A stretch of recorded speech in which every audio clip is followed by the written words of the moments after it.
আল্লাহু আকবার।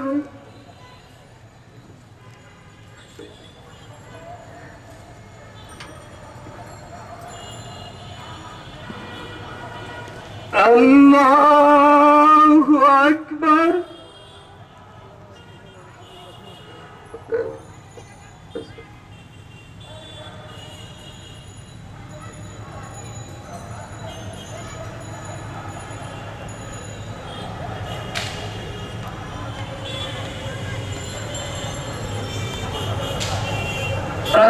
আল্লাহু আকবার।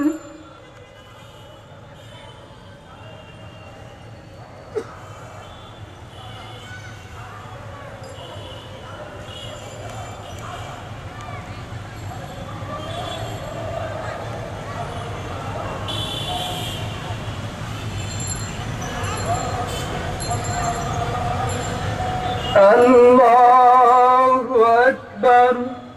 আসসালামু আলাইকুম ওয়া রাহমাতুল্লাহ। আসসালামু আলাইকুম ওয়া রাহমাতুল্লাহ। শহীদ ইয়াহিয়া সানোয়ার রাহিমাহুল্লাহর জানাজায় আমরা উপস্থিত হয়েছি, কিন্তু আমরা এটা বলতে পারছি না যে এখন তার মৃত্যুর পরে, তার শাহাদাতের পরে আরো কতটা লাশ সেখানে পড়েছে।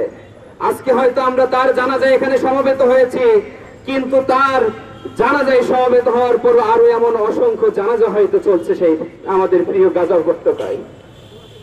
আমরা এমনটা হয়তো ভাবছি যে আমাদের সক্ষমতা কতটুকু, আসলে আমরা তাদের পক্ষে কতটুকু অবস্থান নিতে পারবো। কিন্তু একজন মুমিন হিসাবে, একজন মুসলমান হিসাবে আমার ইমানের জায়গা থেকে আমার যতটুকু সুযোগ আছে সেই সুযোগটুকু তো আমাকে কাজে লাগাতে হবে। আল্লাহর রাসূল বলেছেন, তুমি যখন কোনো অন্যায় দেখবে তখন তুমি তোমার শক্তি দ্বারা প্রতিহত করবে।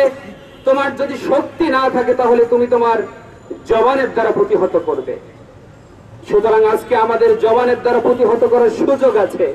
আমরা আমাদের জবান দ্বারা আমরা বলিষ্ঠ ভূমিকা রাখতে চাই। আমার প্রত্যেকটা মজলুম ভাই বোনের বিরুদ্ধে যে নির্যাতন হচ্ছে, আমরা কি সেই নির্যাতন দেখে মুখ বুজে বসে থাকবো?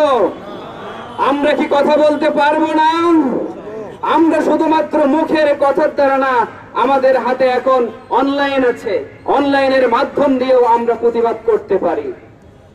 আমরা বিশ্ববাসীকে জানাতে চাই, আমার মুসলমান ভাই বোনদের উপরে যখন নির্যাতন করা হয় তখন আপনার মানবতার বলি কোথায় থাকে?